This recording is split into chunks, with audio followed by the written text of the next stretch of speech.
Salut à tous et bienvenue sur la chaîne WLive France, j'espère que vous allez bien. Aujourd'hui on se retrouve pour une toute nouvelle vidéo, comme je vous le retitre à la miniature. On va tout simplement faire 5 événements catch qui ont marqué l'année 2019. Je tiens à dire que les 5 éléments qui ont marqué cette année pour moi sont mes avis personnels, tout simplement, vous avez le droit d'avoir les vôtres. Et justement, mettez les vôtres en commentaire, quels sont les 5 événements qui vous ont marqué, niveau catch, niveau WWE, cette année en 2019. Merci à vous de me rejoindre sur cette vidéo, comme d'habitude. Merci à vous, tout simplement, et n'hésitez pas à lâcher un petit like, un petit pouce bleu, si vous l'avez toujours pas fait, de vous abonner également à la chaîne WLive France également, de vous abonner également à mon compte Instagram, il y a un concours qui se passe là-bas, donc allez-y, suivez-moi et likez les 2 dernières photos pour gagner le concours. Et enfin, du coup, mettez un petit commentaire pour me dire quels sont justement les événements catch qui vous ont marqué en 2019. Je sais, ça fait 3 fois que je le répète, mais c'est pas grave. Allez, sans plus attendre, on est parti tout de suite pour les 5 événements qui ont marqué l'année 2019, et honnêtement il y a des choses vraiment pas mal. Numéro 5, le premier main event de WrestleMania féminin. Alors oui, là cette année ça a été quelque chose de gros. Il nous push énormément de choses à la WWE avec toute cette histoire de révolution féminine, etc. Et cette année ils ont fait vraiment les choses bien. On peut dire ce qu'on veut, mais ils ont réellement fait les choses bien avec Becky Lynch, Charlotte, Ronda Rousey, appelez-la comme vous voulez, en faisant le premier main event féminin à WrestleMania, ce qui est réellement énorme vraiment. Et le pire c'est que le match a pas été dégueulasse. Bon, la fin était un peu un peu contradictoire. Bon voilà, on va pas trop parler de la fin. Mais la construction de ce match, l'histoire, le match en lui-même, honnêtement c'était quelque chose qui m'a marqué. Et voir le premier main event féminin à WrestleMania, honnêtement c'est quelque chose de gros. Donc si vous aussi vous l'avez vécu, on l'a vécu ensemble déjà, donc on peut se dire que réellement on a de la chance d'avoir vécu quelque chose comme ça, car vraiment c'est quelque chose qui marquera à jamais l'histoire du catch et l'histoire de la WWE surtout. Numéro 4, l'arrivée des superstars du main roster à NXT et les superstars de NXT au main roster. Alors oui, je m'explique. Effectivement, je m'explique. Pour tout ça, on va commencer donc l'arrivée des superstars du main roster à NXT. Effectivement, ça a rajouté quelque chose de plus, vraiment. C'est quelque chose qui m'a marqué car ce n'est quelque chose qui n'a jamais été fait, en fait.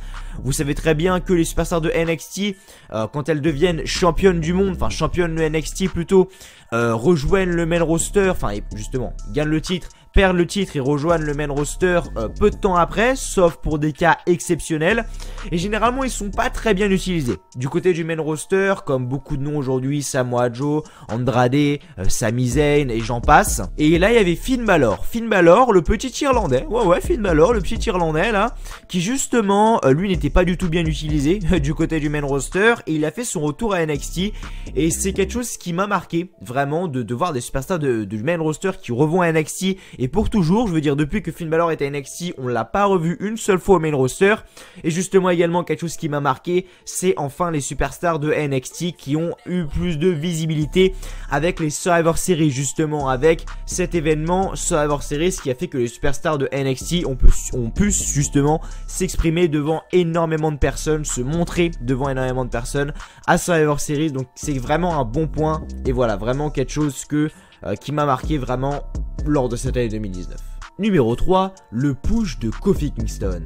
Alors oui, on va pas faire les innocents, hein, Kofi Mania, le push de Kofi Kingston, on s'en souvient tous et ça nous a fait extrêmement plaisir de voir ça vraiment.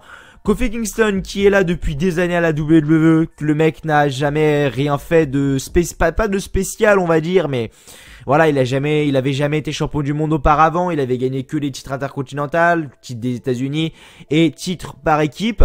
Et voilà, le mec a su gagner ses match après match, a su se mettre le public dans la poche et réussi à faire de grandes choses avec le public. Et justement, les officiels Vince McMahon ont décidé de lui donner sa chance, justement en le qualifiant à l'Elimination Chamber pour affronter donc Daniel Bryan à WrestleMania 35 et à justement le faire gagner à WrestleMania 35 effectivement face à Daniel Bryan. Et c'était clairement un moment magnifique avec le Kofi Mania, etc.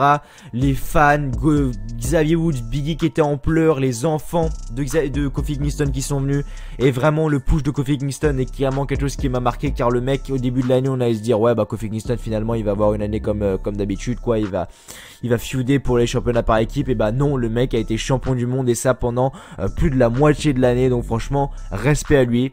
Bon, malheureusement, on sait comment ça s'est fini avec Brock Lesnar, mais on va pas parler des sujets qui fâchent. Voilà, félicitations à Kofi Kingston. Et honnêtement, le push qu'a donné la WWE à Kofi Kingston, ouais, ça m'a choqué, ouais. Numéro 2, la gimmick du Fiend. On va pas se mentir, la gimmick du Fiend, c'est quelque chose qui nous a choqué. Revenons en mars 2019. Tout début d'année, quasiment mars 2019.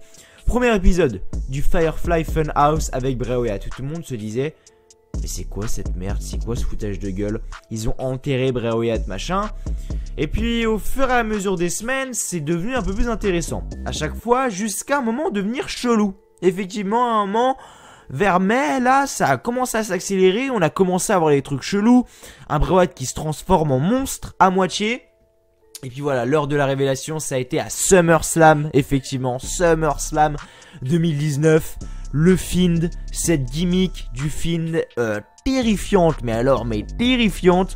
Premier match face à Finn Balor, effectivement. Et le mec arrive en Fiend et vraiment le mec terrifiant, le mec te fait pisser dessus, vraiment.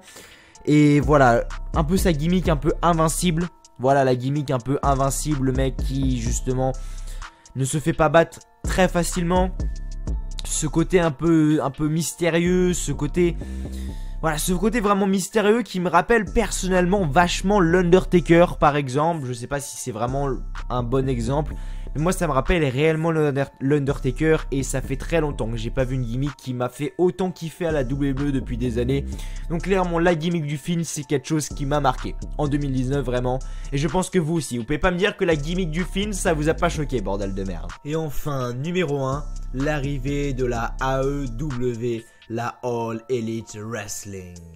Effectivement, l'arrivée de la AEW, ça a été quelque chose d'énorme. Effectivement, il y a énormément de fédérations de catch actuellement hors WWE. Mais c'est des petites comme la New Japan, la ROH, etc. Bon, elles sont pas petites bien évidemment, mais comparé à la WWE, c'est rien du tout. Voilà. Et la New Japan, la ROH, la TNA, etc. Essayez de tout faire. Vraiment essayer de tout faire pour essayer de rivaliser avec la WWE. Et finalement, il y a eu le lancement de la All Elite Wrestling avec Cody Rhodes, les Young Bucks, Kenny Omega qui ont créé leur... et Chris Jericho également. Qui ont créé justement leur fédération de catch, la All Elite Wrestling, et qui a ramené énormément de monde. Je veux dire, les premiers billets pour les premiers shows se sont vendus en quelques minutes. Je crois qu'ils ont sold out un pay-per-view, il me semble, en 7 minutes. Si je dis pas de conneries, c'était il y a longtemps, c'était vers mai-juin. Donc je m'en souviens plus trop, mais il me semble qu'ils ont sold out une salle de pay-per-view en seulement 7 minutes, alors qu'à la WWE, des fois elles sont même pas pleines, les salles, tu vois ce que je veux dire? Donc voilà, c'était vraiment la compagnie qui peut concurrencer justement la WWE. Alors forcément, ça se fait pas en un an, ça va se faire en plusieurs années. La WWE ne fait rien, la All Elite Wrestling monte petit à petit. Donc voilà, il va se passer beaucoup de choses à voir maintenant, mais voilà, c'est carrément quelque chose qui m'a marqué en 2019 et quelque chose qui peut marquer les futures années réellement. Et il va falloir que la WWE fasse attention à la All Elite Wrestling parce que c'est clairement un concurrent sérieux à prendre. Et voilà, c'est quelque chose qui m'a marqué lors de cette année 2019, l'arrivée de la All Elite Wrestling, la première fédération qui peut réellement concurrencer la WWE. Voilà les amis, merci à vous d'avoir suivi cette vidéo, j'espère qu'elle vous aura plu. C'était les 5 événements catch qui ont marqué 2019. Si la vidéo vous a plu, le concept vous a plu, n'hésitez pas à me le dire en commentaire. Si ça ne vous a pas plu également, n'hésitez pas à me le dire et me dire pourquoi. Surtout faire un commentaire développé, merci à tous ceux qui le feront. N'hésitez pas à lâcher un petit like, un petit pouce bleu avant de vous laisser. N'hésitez pas également à vous abonner à la chaîne.